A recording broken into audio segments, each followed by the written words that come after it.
Welcome back to Lesson Mentor. In today's lesson, you are going to be thinking ahead. So far in prior lessons, we have covered a multitude of tools such as the magic wand, quick selection, spot healing, patch, clone stamp, paintbrush, paint bucket, eraser, rectangular marquee, blur tool, eyedropper tool, and we've used content aware and fill. Those are a lot of tools and a pretty impressive list. But sometimes Photoshop can be like chess. Chess is a game with limited time for each move, especially in competitive settings. Players must make decisions within time constraints, which adds an extra layer of challenge and pressure to the strategic thinking process. In Photoshop, managing time efficiently is crucial, especially for professional designers who work on tight deadlines.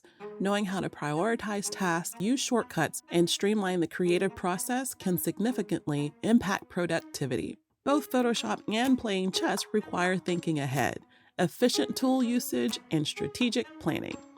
While the nature of the activity are different, the underlying cognitive process involves problem solving, creativity, and adaptability. Both activities reward individuals who can visualize outcomes, plan accordingly, and make efficient use of available resources. And today, that's going to be you.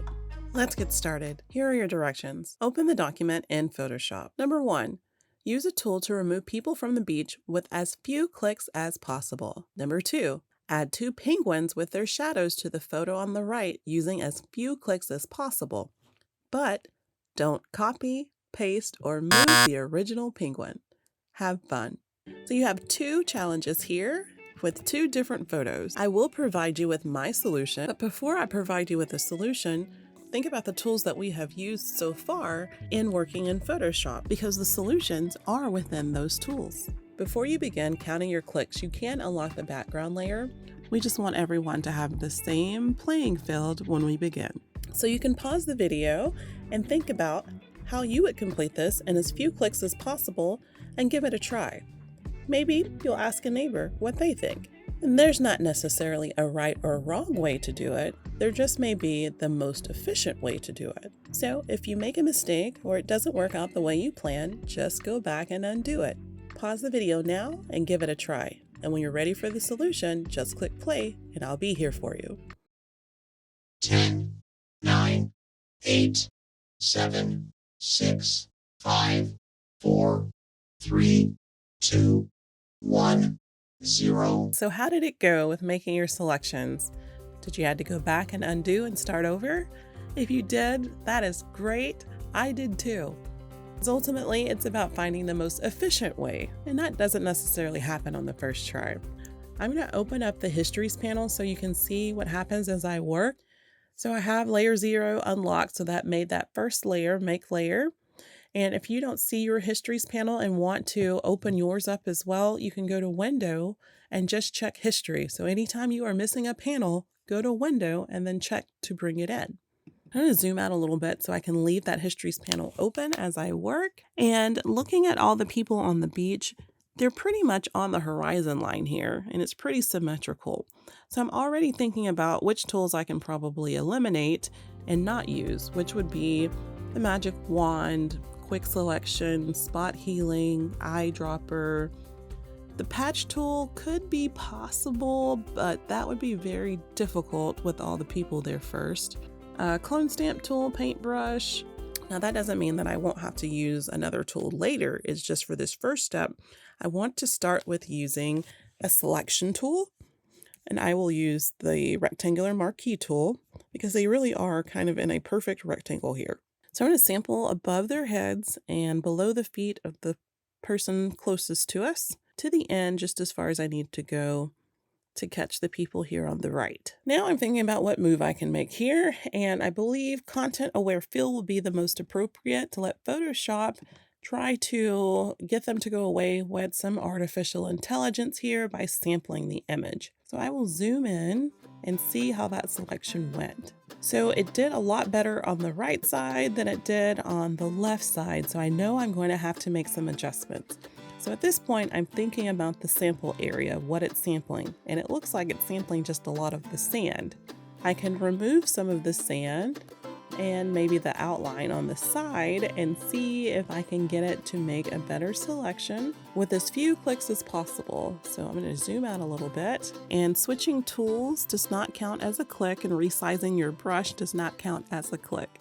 All right, so I'm just going to remove this side of the image and some of the sand. And I'm going to try to do that all in one click. And maybe tell it to sample more of the water than the sand. Let's see how this goes.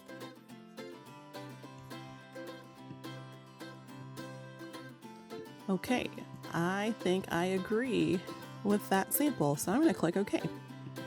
I'm liking that. I'm going to Command D, deselect. I don't know about you guys, but I think that beach is looking pretty good.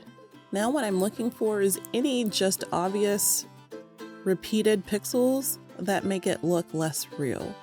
And this double edge here is kind of bothering me. I could make another move and try to fix that. So currently I'm at 3 clicks.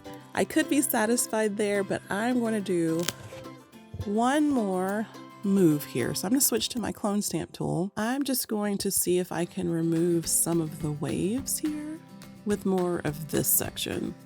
So I'm just going to click up here, make my sample, Option click, and drag across some of this and try to get it in all one move. Did that make it worse? It may have made it worse. And drag again, grab some of this.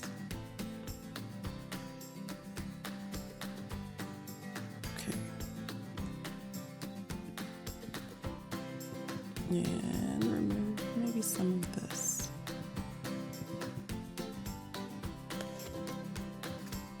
Okay, I think that looks better.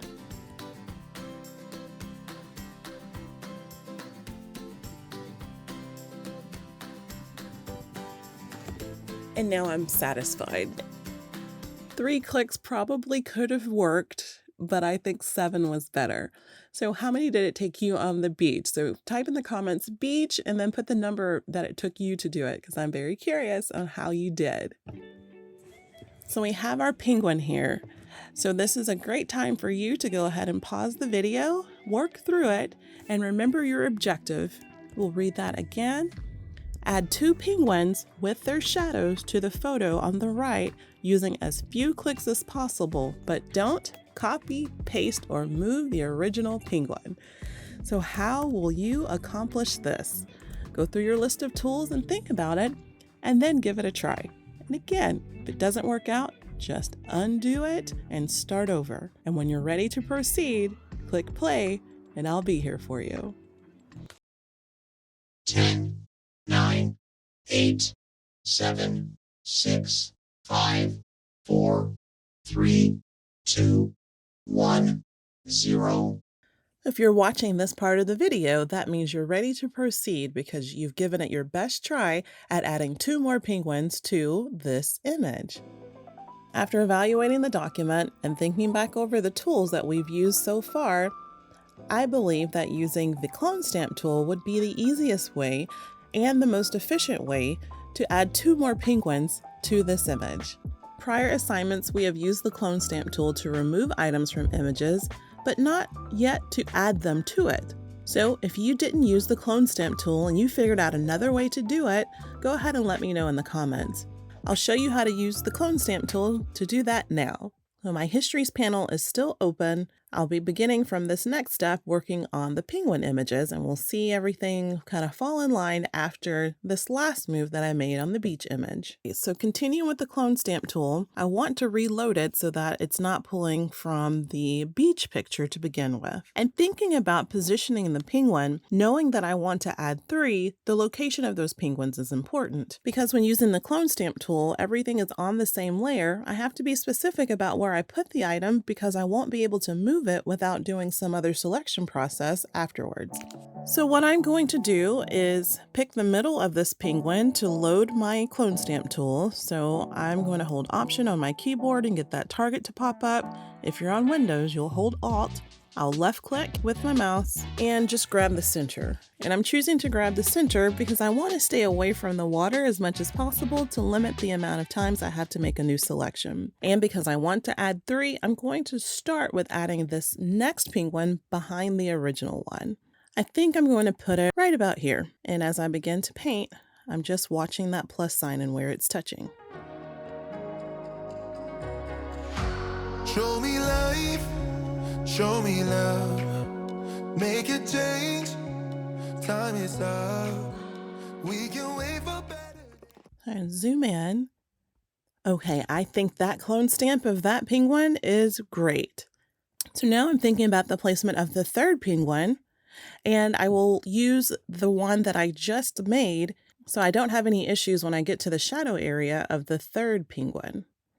So I think maybe in this area will work for the third one. I will reload this penguin in the same position in the middle.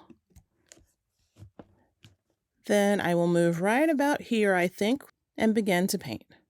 But the days won't come. Show me life, show me love, show me life, show me love, make a change, time is up.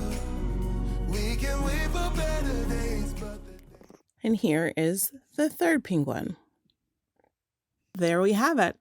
3 penguins on the same image using the clone stamp tool, and it was completed using 2 moves.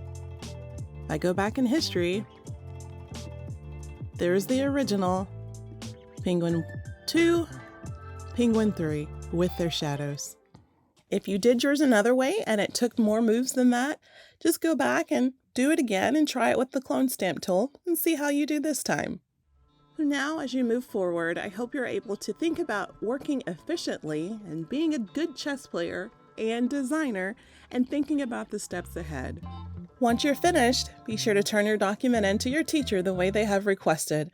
And if you enjoyed this assignment, please hit that like button, and I will see you again in the next one.